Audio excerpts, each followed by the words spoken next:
Hello, ladies and germs. This is Mission Incredible. We're about ready to play some single, solo, survival match here on good old Zombie Army 4. Dead War. Okay, so this is the point where I say I have almost over 700 hours, I believe, in this game. And I like it. I decided, and Anna saw it also, my gaming partner. She saw it come up on Steam after it's been on Epic for about a year. And we decided, let's go ahead and try it because we like Zombie Army Trilogy. That was a good game. We had a lot of fun on that one. We kind of, hung around with that one because it was more of the type of game we wanted to play. It was more almost controllable, you know what I'm saying?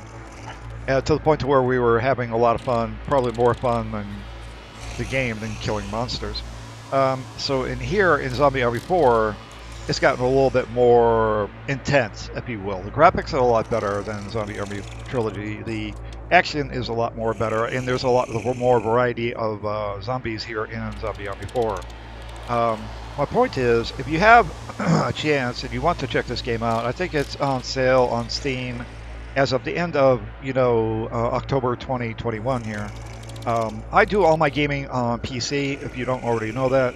So if you ask me console questions or you ask me PlayStation questions per se, anything like that, or Xbox, I don't have a lot of knowledge on that because I don't get into those things. So the PC guys appreciate everything I've been saying. Along with this, I'd like to tell you a little tips and tricks about this game. If you decide to buy this game or you have this game, the DLCs are a little bit pricey. They're about $30 United States money, 35 bucks. To add on to the regular game, but this becomes a crucial point in your life or in the game's life to whether you are chasing a shiny or you're chasing a game that you want to play for a long period of time. If you're the type of person or you like to follow the trends of games and you like to play the game for its, base content, this may or may not be the game for you. There's a lot more detail and a lot more excitement in the DLCs. They're a little bit pricey, but I'll tell you, Rebellion has done a great job on updating these things and making them a little bit more playable. Not that they're buggy when they come out, but there are some bugs in any game, of course. But they are pretty decent to listening to the customer suggestions and wants, and making it a little bit easier for us to, manage and get through the small little quirks that are in these games. Okay, so in order to play this game, of course, you got to buy it. But again, there's a couple different ways that you can play this game. And one of them is in the campaign mode. And let's go all the way back to the beginning of this. And let you see all the different, these are the missions, okay? Below each mission, there's going to be multiple chapters. Some of these only have one chapter and no safe houses. Okay, so don't break it up and won't allow you to save it at a safe house per se. So if you go through chapter 1 of this particular one and you make it all the way to the safe house number 2, the next time you play you're going to be in safe house number 2 and be able to go onward. So there's save points there automatically in the game that will allow you to do that. You don't have to run through the entire version. But there are ones in here that are not just, they're single chapters, which means you have to go all the way through them. Let's see, there is one in a complete one in Terminal Error, which is a DLC add-on, and as you can see, that's the 16th mission it is, but it is a long son of a gun. I would probably say until you find somebody that knows how to run through this, you go to the farthest point away from where you're standing here in this window where you start, and then you run toward the communication tower, get that communication tower down, and then from there, it's a heck of a lot easier to not bug out the game, and you're able to find the other places without any, with hardly any effort. It'll direct you where to go. So that's what I recommend if you're playing Terminal Error. That's a one-stop shop from beginning to end. You got to do it all in one sitting. That's the crappy side of that. And the other one is here, the Return to Hell, which is the very last one. This is another one that you need to run through with no safe house, which is okay if you want to, grind play, and you just want to run through this thing and be able to get it done. For the people that have asked me what are the icons that are green, on these chapters is that Anna and I, my gaming partner Anna and I, have ran through every one of these, every chapter, and we actually did them all in Nightmare mode, every one of these. Nightmare mode is the highest mode that can be done. Okay, so now you got a general idea. There's absolutely a lot of content in here. You know, so I spent $150 on each one copy, so I don't care. I mean, to me, that's, you know, that's okay. That's a little bit of money, but how much more money is people spending on other games, searching for something to play? Not sure where you want to go, what content you want to do. $20 here, $30 here, you know, $20, $30, $50, whatever. I'm like, no. I'll go ahead and play something here that's going to be beneficial and last us a pretty long time. There's a lot of chapters here, and there's a lot of different types of setup you can do. Okay, so you can play the campaign side is relatively easy to understand. You have the campaign side like I just got done talking about. There's two types of horde mode, okay? And then there's a weekly event that they're pretty good about updating every week and giving you a different challenge, which is kind of sometimes crazy and sometimes really neat. But we'll talk a little bit about the horde. So the horde mode comes in two different ways. The horde mode comes in solo play, and it also comes in that you can set up a a lobby and go that way as well, or I should say multiplayer. So you have a solo play in horde mode, and then you have the multiplayer mode in horde mode. Okay, so now if you play this and you go into the horde mode and you go into, I don't know, let's get out of this and let's do this the right way, okay? So let's go into horde mode. Let's go in here. This is the solo play area, right? So you select your map, and then you can go ahead and decide out of the 10 horde mode maps. And horde mode is basically the mode that allows you to see how far you can go. You know, the ammo boxes are there. There are some drops, if you will, that do not replenish in boxes that you can open up and get either mines or grenades or health kits or otherwise to keep you alive throughout the game. You really have to leave those alone and pick things up off the ground at first in order to be able to go pretty far. The majority of people I looked at, thousands and thousands and thousands of people here in the Zombie Army 4 Dead War community.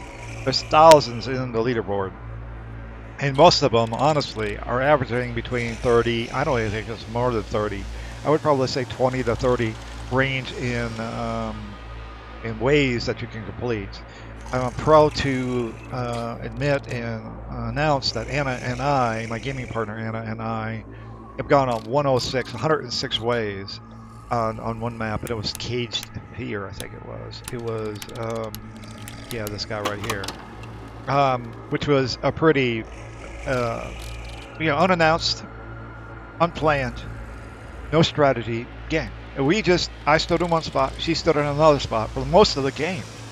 And, of course, we're running around killing when we have to. We have to move a little bit every once in a while. But for the most part, we were pretty solid in 2 locations on that map. And no cheating, no bugs, no nothing, just standing there. She did the majority of killing of the, I guess, the normal zombies. And she was just using the flamethrowers and just burning them to death. I mean, she was just, by the droves, she was knocking 60 to 100 every wave down. And I would sit there and kill the officers. I would kill the commanders, the officers, all those guys. I would assist in killing the bosses, and I also was knocking out the snipers down. So I was cleaning up the other junk, the other chaotic end of all that. Not necessarily killing all the bosses myself. She did a wonderful job helping me as well. As a matter of fact, I think she got 4 times as many kills in that game. And I, myself, did 2,500. What's that tell you? We did over 10,000 zombies in a 6-hour window here on Caged Fear to go 106 ways. So the game is not easy, in any stretch of the imagination on this, or not. It's not. It will build up over time and become more chaotic, and there'll be chaotic waves that just start to confuse you and to help knock you down. Okay, so we have solo play on Horde. Okay, and then we also have the Horde mode where you can go in the Horde mode and set it up as a host. Okay, if you set it up as a host and you create the game, that new little beep that you just heard allows you now to have voice chat. Okay, it wasn't in the game before, but everybody kept on beating on them, especially me, and I've got communication ties into Rebellion, and I tell them, I'm like, dude, man, are you guys ever going to give us the ability to do voice chat? I mean, it makes our life a lot easier. Sure, Discord's out there, TeamSpeak, and all these other stinking game add-ons are on there, but there's a lot of people that don't like to use those things.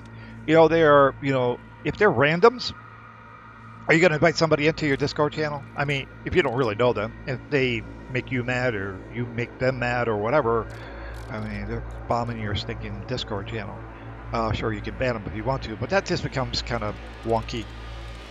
So voice chat here is good. All you have to do is it says you hit your V key, and you can start talking. Okay, so what am I talking about? Why do I talk about different types of horde mode? Why is there a solo play, and why is there a cooperative play? If you are in the solo play, okay, you're in solo play, and you want to play horde mode, you can expect any type of gun that you own. So if you go out and buy all the DLCs, and you buy all the other weird shit that comes with this game, all the different types of guns and stuff, you can end up with what I call a vanilla gun, which is basic off the shelf, no additions at all on it. So you have the basic one. So you have vanilla, then you have a version 1 of the gun, a version 2 of the gun, a version 3 of the gun. So there's 4 different types of levels of gun that you could get. Now on solo play, like I got done saying just a second ago, is that if you are playing solo play, all the guns in your possession that you own per se can show up in those boxes, and there's only like 5 boxes that show up, and they start on wave 4, maybe wave 8, wave 10, and wave 12. So these they're random when you start in Horde. You do not start out with your normal loadout that you want to start out with. You start with nothing in Horde mode. And the bad thing about the solo is, you may not get a gun that you have mastered. You can master these weapons. Mastering them makes them more powerful, and you get choices to be able to load out these guns with different types of bullets or attachments and stuff like that to make your guns more powerful against these stinking zombies. So you may not get any of the guns leveled up at all, and then you may get some really super powerful ones that you have not leveled up yet. Like the Mosin for me. The Mosin 3 is amazing gun, which is the max you can get in the Horde mode. And that gun is just super, super powerful. So is the Lee, and so is the Springfield rifles as well. And of course, there's the MP44, there's the Thompson, and a couple others in there that are really, really powerful as well. And again, you can either get the vanilla version 1, 2, or 3 of those guns. But you don't know what you're going to get. It's going to be random. If you want a more selective choice of guns, it seems to be a little bit tighter, and it is a little bit tighter into cooperative play. There's no more benefit playing solo. You just, you can turn these windows here in here to close. If you don't want anybody else joining them, you just close all these down, like close the door, and you're done. And you're here by yourself. If you have friends that play, you can go ahead and move all these to private. And if you're playing in the game will actually let you go ahead and allow those people to join at the next wave or the next checkpoint. If you're in not playing Horde and you're playing campaign, they'll actually just sit in the background and wait for you to get to the next checkpoint, and then boom, they'll come right into the game. So that's a good thing about the cooperative side. You can do this type of thing, but you're going to get a lot better selection of guns, in my opinion. And I end up getting the Mosin 3, the MP44 3. I get the Colt, the M1911 a lot, and there's different reasons why I use those guns. So again, in the Horde mode, whether it's solo or whether it is cooperative, you do not start out with any loadouts of your fancy. You're not going to have those. You only get that in the campaign side of the house. So it's a luck of the draw, if you will. That's a good point I wanted to tell everybody about. So let's leave this lobby right now for a minute, and I want to talk to you a little bit about the game a little bit more. Please bear with me here. Okay, so if you go, if you're just setting up hard mode and you're going to host, and you're going to create a game, and then you're going to go ahead and make all these private again. Here in the player area, it even shows up on the solo side of it. You can go there. You can go into the player side, and you're going to be able to see these guns, but look at them. They have the signs next to them, meaning no, you can't have these. You're not going to get them. Well, more than likely, you're not going to get them. but you still be able to mess around a little bit with the melee type tools. I like using this because that hammer right there, well, I'm going to get out of there right now because I don't want everybody to go crazy listening to that. That hammer is one of the best devices in the game, if you will, for me anyway. So if I get backed into a corner and there's 30 to 40 zombies around me and it looks like the end is near, I step forward a couple steps and I launch that hammer onto the ground, and lo and behold, there is a slight way to get out of that mess that you put yourself into, because when you hit the ground with that hammer, all the zombies that are in a relatively close range of you are going to go flying like, rag dolls. And the good thing about it is it gives you a little bit of room to breathe, whether that's picking up a partner or whether that's reloading your guns or whether that's just thinking running out of that hole. It's a blessing in disguise. There's other people that like to use the other type of perks if they don't get themselves in a situation as being cornered. That is up to them. But for me, hands down, that melee weapon is the hammer. Divine Blast is by far, for me, the best tool on this stinking game so far is in a melee weapon. Perks. Perks are up to you. Whether you're playing solo, be very selective on the perks that you use to keep yourself alive a lot longer, because there's nobody out there to assist you, right? So some of the perks I'm going to talk about today are really, really basic, and they're really, really good. You have to earn these ranks, and it tells you what you have to do in order to get there. So the only one I have that's not gold, which is the top level. Silver's the next level, and then bronze is the very bottom level. You start out all these in bronze, and you have to work your way up.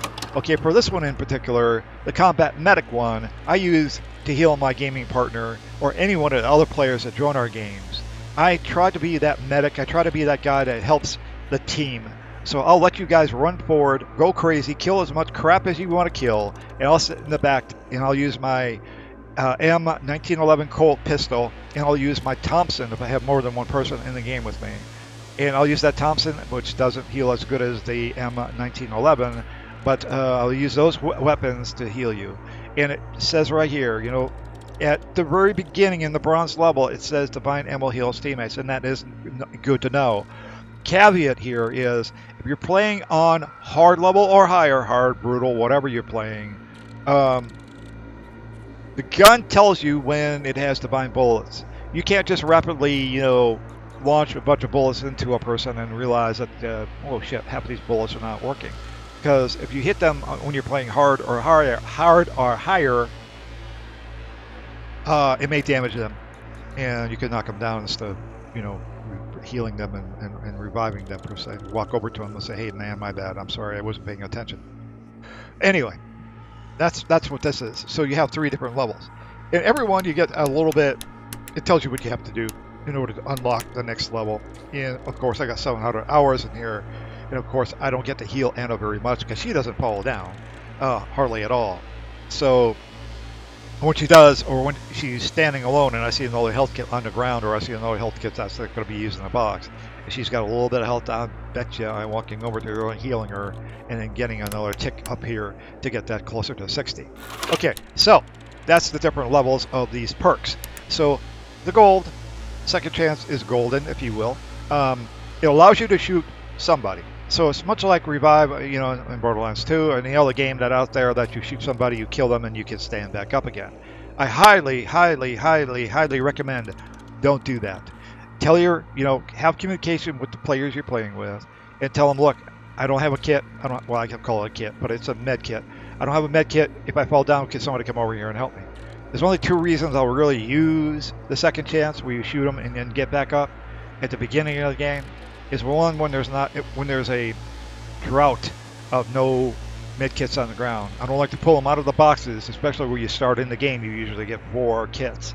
Don't touch those, because you'll easily get one on the ground later from one of the guys. If you find a zombie medic that hits the ground, stomp him. Get that kit out of him, because the body's going to disappear. And if the body disappears with a kit, then you lose the kit. If the kit is on the ground, you can hover over it every once in a while. It'll stay on the ground for 2 or 3, 4 or 5 ways, if you just stand on top of it for 5 seconds, it's going to say, hey, you already got one. So what? I know that I already got one. I'm just trying to make you stay on the ground a little bit longer. So the kits will remain on the ground. So second chance allows you to shoot a bullet into a zombie's head. If it kills them, you stand up. And then you can go. The only time I recommend doing that quickly is if there's a fire around you, or if there's a TNT general, which is a suicide general. A suicide general's near you. He can launch 3 guys that are TNT, and they can blow up around you, and he can kill you instantly when you're on the ground. So if you get to shoot a regular zombie, you see one of those guys, yeah, then hell yeah, use a second chance, because otherwise you're gonna die and have to wait to be reborn until the next level, next wave, if you will. But you lose all the grenades that you have picked up off the ground. That's the only thing that sucks about this, is that let's say you have empty guns, you don't have any bullets, you hit the ground, oh well, and then you only got 1 bullet or 2 in your pistol to be able to get yourself back up. When you're revived, or I should say when you revive, when you come back to life the next wave, if somebody can make it that far, then you are without all the grenades that you had in your pocket. So you got to take your second chance very lightly, because you only get 2 of them in the entire game period that you're playing in Horde mode. And they're in the campaign mode, they're given to you at every safe house. So as soon as you leave a safe house, you'll get more, up to 2, and that's the max. Hardened is one that a lot of people don't like to use, but it's a very, very good perk, and I've learned that the hard way.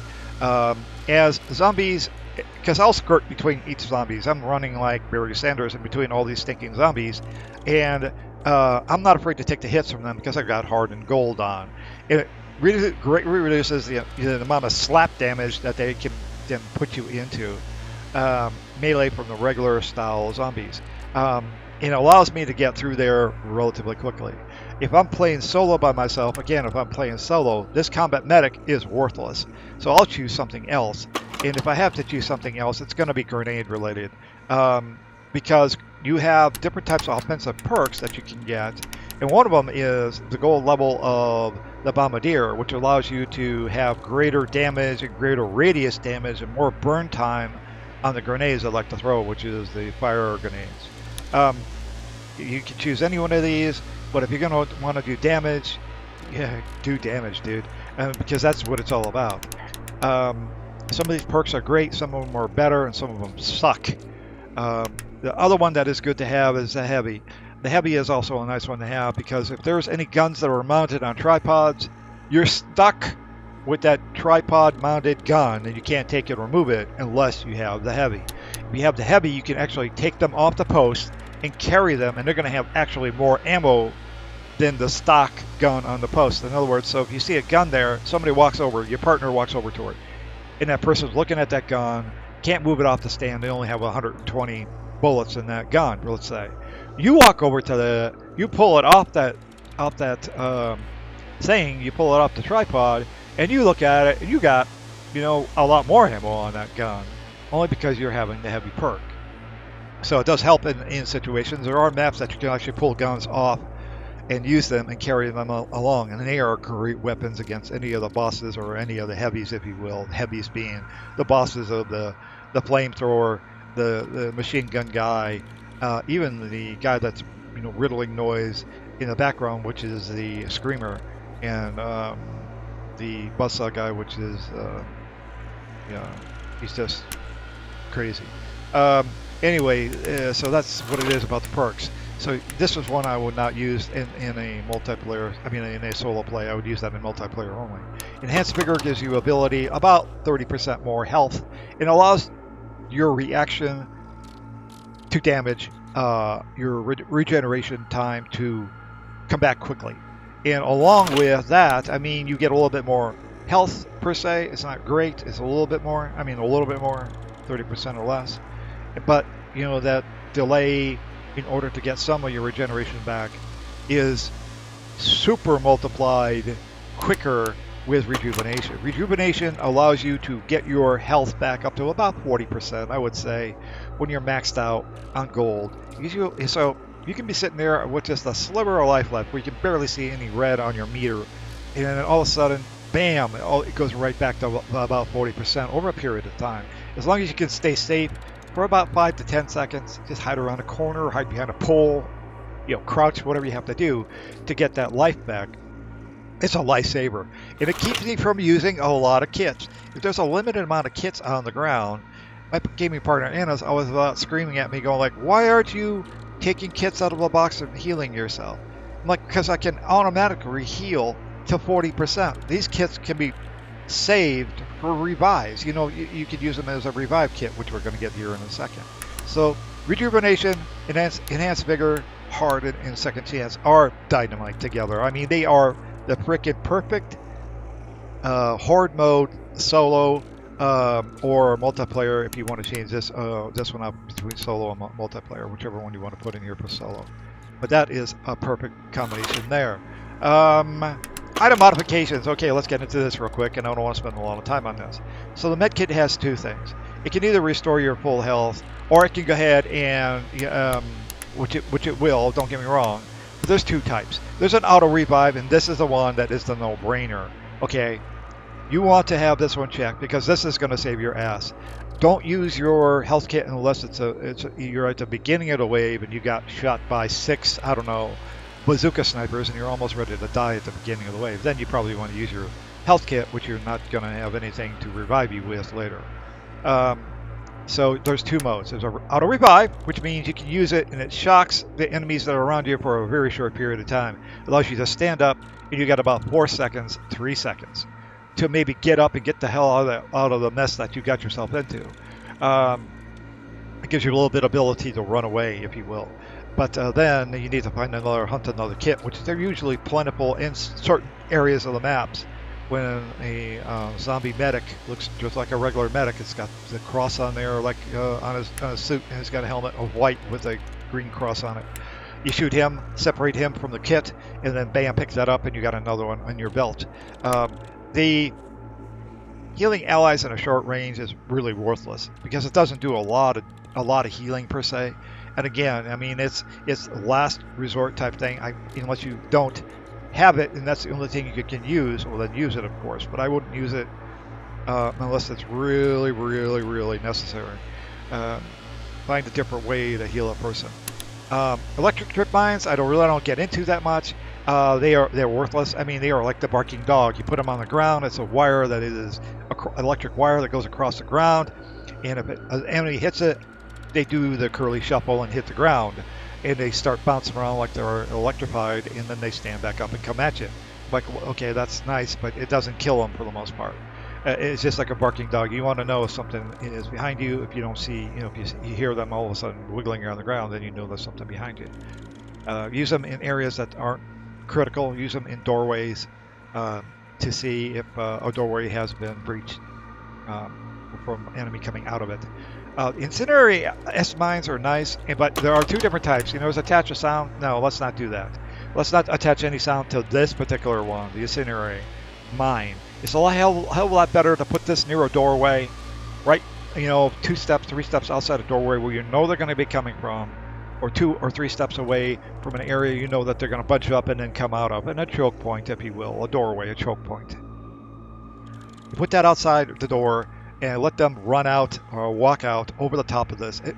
It launches into the air like a Betty, and it explodes, and you have a large area of fire there. So now as these zombies come marching out of this room, they're right into the fire pit, and they are taking damage with less bullets to kill them later if the fire doesn't kill them over time.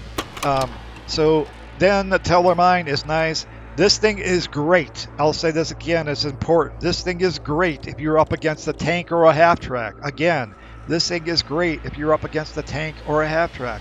You can actually take these and put them in the middle of the road. Hopefully the zombies don't bother them. But you can use this thing to do multiple explosions, like little projectile balls that go flying into the sky, lands around the ground, and they explode as well. Well, I like the double boom. I like a boom and then a boom.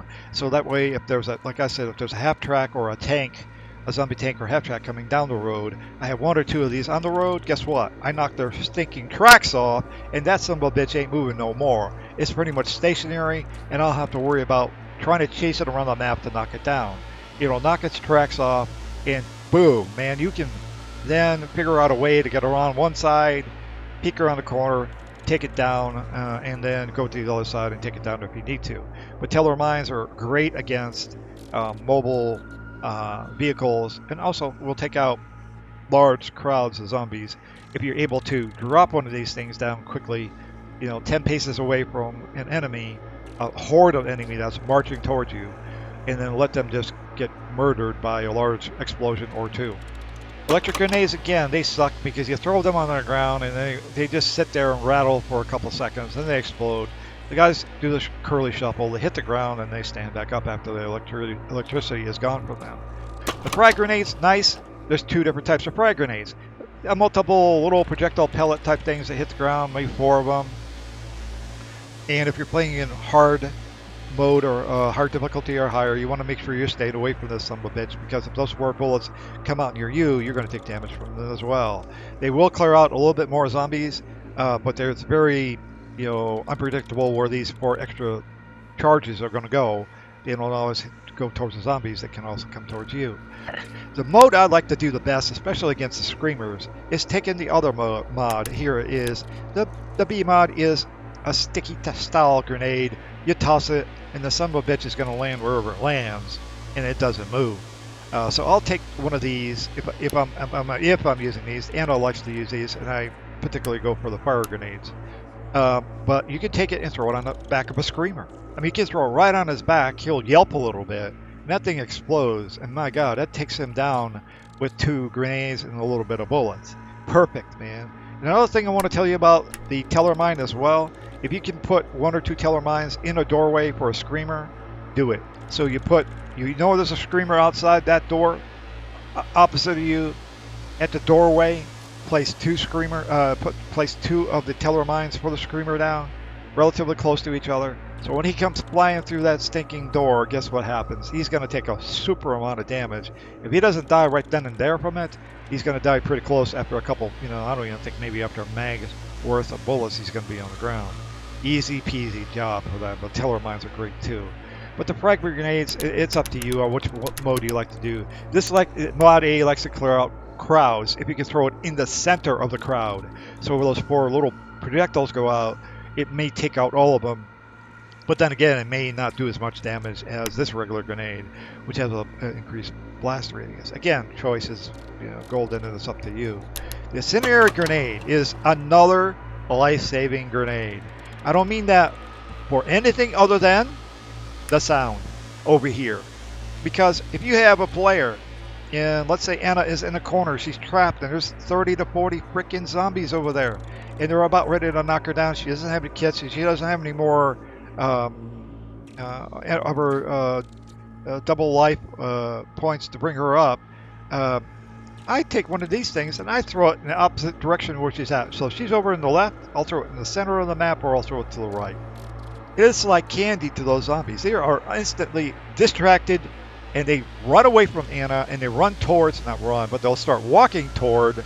You could just basically walk through the crowd like you're in New York City somewhere between, the frickin' subways. And you could just basically just be walking, and they'll not even bother you for the most part, because they'll hear that ringer, and that's all they care about. So now Anna, that is trapped in the corner, or me trapped in the corner, will be able to walk out and just get out of the area that they were in, and of course they're going to take damage from the fire. It has increased burn time, which is cool, because I like it. The explode on contact is not necessarily the best in the world, because this fire is dangerous. It really doesn't have... It's great if you have a concentrated amount of people, or amount of zombies, I should say, in an area, to be able to knock them all down relatively quick. But I just don't like... I don't like the fact that it automatically explodes. You don't have any noisemakers to distract them, and your partner doesn't know it's coming. Okay, you just throw this thing. You might be able to tell them via voice in Discord or in here now in the game, hey, grenade out, and they'll have to understand that. Bait grenade, 2 different types of bait grenades. Bait grenades are great if you want to, or have a situation where you need a lot of zombies, like they have this thing called blood fountains. So you have this large bowl, it's like a big cereal bowl in the middle of this area. You have to kill the zombies all within this area in order to try to fill this large bowl up with all their blood, if you will. Okay, so Now you take one of these and you toss it right next to that blood fountain, right next to it, you know, and all the zombies are going to come up right next to it. Now you can either gun them all down as they're standing there swinging at this invisible force they want to knock down, which they can't, or you can use another grenade like a fire or a regular grenade, a frag grenade, and knock them all down with less bullets. And then, you know, it will distract them. So that's also a good way of doing it. And it lasts a long time. It lasts probably close to a minute and a half, I want to say, before they realize that, hey, what the hell am I doing? And then they come back after you again. The suicider's exploding when he reaches this bait area, and the heavy's attacking the bait area, only knocks down the amount of zombies that are able to get to that area. And that's the only thing that's kind of bad about this, is if you're playing in horde mode, they come from different directions and all these different ways from Sunday to be able to get you down. So there's a very limited amount of people, or I should say zombies, that are going to come into this area at a particular time and try to kill each other. And as long as it lasts, they're going to try, you know, they'll shoot it, the flamer will shoot it with flame, and they're killing all the regular zombies, and the gunner will be doing the same, and then the saw guy will sit there, the butcher will sit there and he'll dance around like a crazy man, but you know, for the most part, it's just, you know, act of grace. This one here, I think the increased duration is the best, so you have a concentrated amount of time to kill them. Divine grenades are good. It really hits one. Really depends on how fast somebody can get to where you're going to throw one of these grenades, or you're going to toss a grenade towards where your partner is standing, so you know where to run to get some of the healing. Because this thing actually heals you back up. It can heal you all the way up to 100%. If you don't have a med kit, or if you're in a particular situation where you're on fire from a flamer and you're about ready to die, or your partner's about ready to die, throw it at your feet and his feet or their feet, and be able to hit the ground and be able to automatically, it's like a healing area on the ground that's going to take you back up and maintain your life. Artillery flare is nice.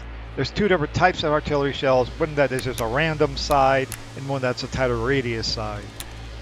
There's about, I would say, a 15 to 20 second delay before the first rocket hits the ground, because all they are is just rockets. Like if you ever played Call of Duty MW3, it's like throwing a flare onto the ground, and then the airstrike comes down on the ground and just beats the hell out of that area. Same thing for this. It does a large amount of damage to normal zombies and the bosses that are standing there. Unless you directly hit them on the head, they're not taking a whole lot of damage, but it's enough to make them at least, you know, come 50% down, or maybe just a little bit more. Then they can use a sniper rifle and take their heads off. Okay, so that's the item mods. So the most important one of all this, I think, for the most part, is the kit. The kit is the pivotal point in the game where you can do an auto revive, stand up, still keep your 2 revives, and not have to worry about using, you know, your pistol to bring you back to life. And the second most for my choice is the incendiary grenade with that little bit of zombie sound on it. It's just a ringing clapper style bell, and that will fucking keep your partner or you out of a lot of trouble. You throw one of these out to the side, you got about 15 to 25 seconds to get out of that area before it bursts into flames and starts taking the zombies down. Again, it's a lure, like it says, and it works great if somebody is trapped in a corner. Hey, help me! I'm here. There's too many zombies around. I'm gonna hit the ground. Okay, well here, have this. Get the hell out of there as you hear the sound. It'll save you. Okay, so that's being done. So now we have all these things. I'm not going to get into the, you know, the different types of characters, the headgear, the voice, the emotes, the taunts, and the screen effects. There's all these different things that you can add to this character to make him look differently. And when, you know, so you can do a Carl undercover. You can put him in leather if you want to, change his hat if you want to, and do all kinds of different things to make him look good. But sure, all the blood gets spattered on him, and then he still looks, you know, red and still whatever he's done. So the game setup, for the most part, again, is easy to do. You can change the game mode in game setup, change it from horde, change the campaign, weekly event if you want to. The maps, you get to choose there. You can change the starting checkpoint time frame. So if you're starting in horde and you're playing multiplayer, you don't have to start it on wave 1. If you want to start it on wave 4 or 8, which I do every once in a while, I like to use it after I've learned the map well enough to know where the first bullet box is going to be where I can get my first weapon out of the box. I'll start it on 4 or 8, so I'm getting there. And then you can change it. Now you can change it from easy, medium, and hard. If you do it on hard or you do it on brutal, you're going to damage other people, whether it's mines or fire or somebody else's gun or, the flamer's gun or something like that. They run into it accidentally.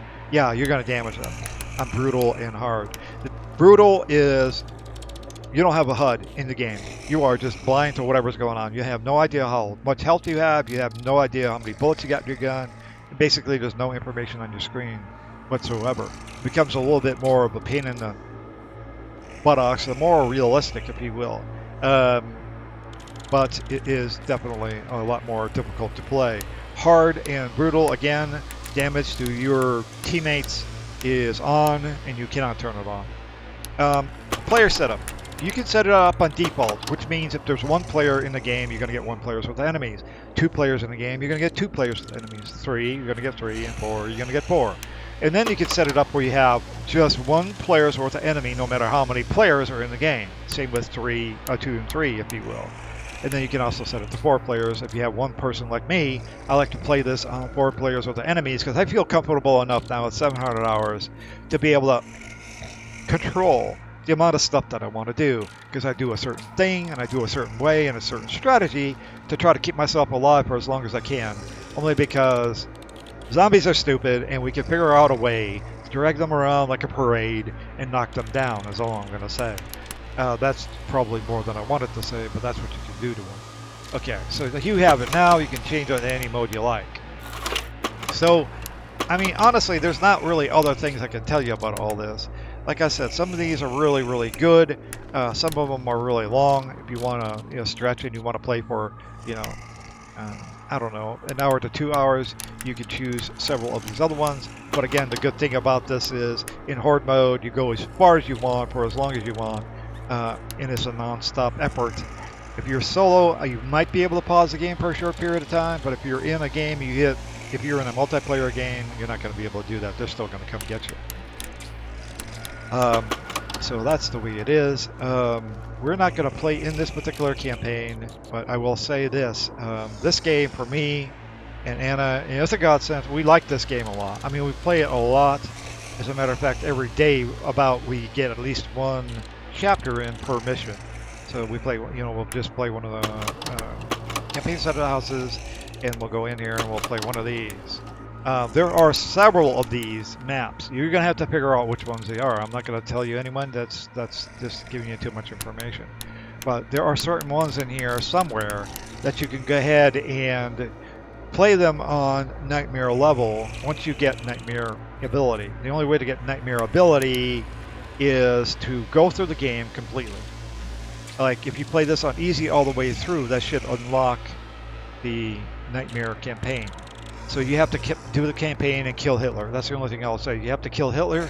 Once you kill Hitler, the game should automatically unlock your Nightmare mode and you'll be able to use it then.